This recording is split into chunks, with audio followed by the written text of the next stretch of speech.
Hello everyone, it's Belinda. I'm hoping you can hear me. It's a bit noisy here today. I've got the heater on in the house. I've just paused the washing machine, so hopefully you won't hear that. But I thought I'd quickly take you through my August budget in my new Erin Condren Deluxe monthly planner. So I'm just going to open straight up to August. And what I think I'm going to do each month is use the very first page of the new month, which is the one that is opposite the quote page, and write my budget for the month, or draft my budget really, out on this. I use the monthly view for tracking expenses. I'll show you that when I go through my July spending report. And I'd like to do another video where I compare how this month's budget compares to last year. Anyway, that's an upcoming video, which hopefully I'll get a chance to film today. But for August, let's go in and have a look at what's going on. Okay, so what I'm using is my Erin Condren, a Stabilo Boss pastel highlighter in yellow. It doesn't quite match the Erin Condren yellow, but that's fine. My grey mild liner, which I've had for years and is finally on its last legs, and I'm very disappointed about that, and should probably budget for new mild liners because I love them so much. And I have my friction erasable pen. Oh, you can't even see that. There you go. I don't know why I'm showing you that I have all of those things. And of course my calculator, because I cannot do the maths without it. So, okay, so I've just written August budget up here, and I have calculated my income for the month. So the $6,347.82 is from my job. I get $300 child support very generously from my children's father.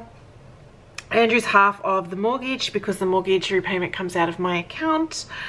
And then I think I will get a little bit of money from YouTube this month. Thank you very much for all of your support of my channel. I'm expecting about $110.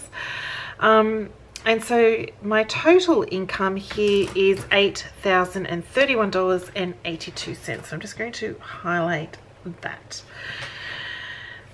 I pay myself first.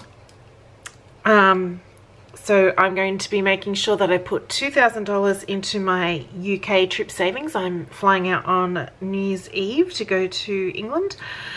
And I'm going to put $200 into my fully funded emergency fund account. I don't need to do that, like it is fully funded, but I do want to just keep it growing, and I get a really good interest rate if I deposit $200 a month. So I'm keeping that going when I can. I have increased how much I'm putting into my car sinking funds. It used to be $100 a month, and I've doubled that, which is what I was putting in originally. I had my car service recently, and they said that I would need new brake pads and new tires next time I get a service, so I need to build the funds back up in order to be able to pay for that, to cash flow that. $20 will go into the Christmas account, and $120 is the total that goes into the separate savings accounts I have for my daughters. So that leaves my total savings so far at $2,540. Then I've listed out my main expenses for the month. So I have my mortgage at $2,550. My car insurance is $55.94 a month. I pay everything fortnightly, so I've just doubled those amounts for the month of August. My Teachers Federation is $64.50. Our mobile phone bills will be a total of $164. That's for 3 phones. Our joint expenses will be $730. We put $315 in each fortnight, the two of us. $600 for groceries. Netflix is $9.99. Spotify is $17.99. Dance fees will be roughly $190. Petrol would be about $200, or there, give or take. Clothing, I originally allocated $50. I'm going to up that to $100 because I need to start buying some things for our trip, and so I want to have the money there when it comes time to go shopping. So clothing I just upped. Beauty I'll leave at $50. I may not spend that. I haven't been spending, well, that's not true. I'm not going to finish that sentence. I just bought a bunch of stuff for my hair, so I'm just going to leave that at $50. Medical I normally put as $100 for the month, but I'm going to increase that because this month I have to see my endocrinologist, and I have to see I have to have some tests done on my heart. So for both of those things, we are so lucky we have such a great healthcare system here in Australia, but I will need to pay up front, and then I get a rebate back from Medicare. So I guess it's kind of like a copay kind of situation, really. I pay a little bit so I pay everything up front, and then Medicare will give me a certain amount back. So for my heart test, for example, I think I have to pay $230 or $236 or something like that up front. Let me just check. I did write that down in my planner. Yeah, so the heart test will cost $230. But then I will get 196 of that back. So I'll end up being $34 out of pocket. And I think with my endocrinologist, I end up being about $60 out of pocket. So I'm rounding that up to $100, and then the rest is for the medications that I need for the month. And I will have the money in my account to be able to do that. And then you get basically you pay with your card, and then they swipe your Medicare card, and the rebate from Medicare goes straight back immediately into my account. It's a pretty good system we have here, so I won't be out of, I'm not out of pocket $230 for days or weeks or anything like that. It's an immediate thing, so it's pretty cool. And it's great that I can have all of those tests and see all those specialists for, basically $34 to have tests on my heart done. I think that's amazing. Family money I have put at $50. Miscellaneous I had put at $50 for the month, but I might increase that because we have Father's Day in September, so I will need to buy my daughter's father a present and my partner a present as a stepfather's day present. So I'll increase that to $100, and then my daughters will get a total of $80 pocket money for the month, so that's $40 each. So what I'm going to do is just add all of that up. So I have 2550, you can't see my calculator, can you? Plus 55.94 plus 64.5 plus 164 plus 730 plus 600 plus 9.99 plus 17.99 plus 190 plus 200 plus 100 plus 50 plus 200 plus 100 plus 200 plus 50 plus 100 plus 80, and so my total expenses are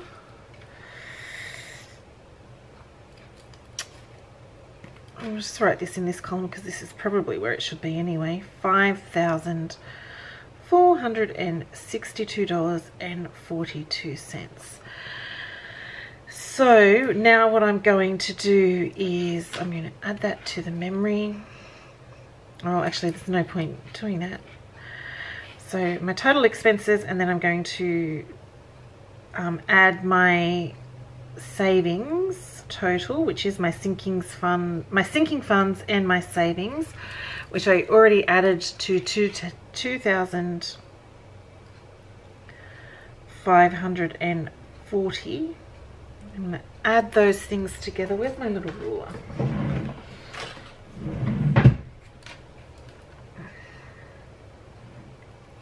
So I have the 5,000 odd in there, and then I'm going to add 2540. So that's 8,002.42, and that is what I'm going to put in the memory. And then I'm going to take my total there, which is 8031.82 minus $8,002.42 means I have $29.40 remaining. You probably missed all of that, didn't you? It's probably a good thing if you missed all of that. So what I've done is I've taken my total income and I have taken away my total expenses and my total savings and sinking funds, and I'm left with $29.40 at the end of the month. And I think I will just leave that in my account as a bit of a buffer. What I tend to do is when I get paid again, anything that's left in my account, I just transfer into savings anyway. So if that $29.40 is sitting there still at the end of August, then I will probably just transfer that straight into my UK trip savings. So this is the first time I've done the budget like this in the Erin Condren planner, and I think my original plan was to write the total amounts down here, and then keep track of what I'm paying each fortnight in these columns, and then do a plus and minus in this column. But I think I'll just move all of these figures into this and set it up as a budgeted, and then I can do an actual, and then I can do an under and over. So let me just write that in here so I can remember.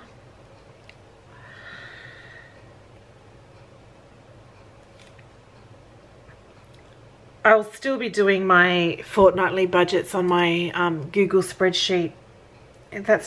It just works really well for my brain. But I do like having a copy.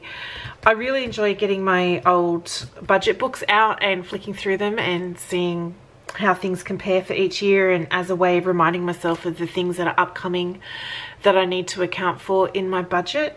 So I like having them written out in the planner for that reason. So I'll show you just here in this column.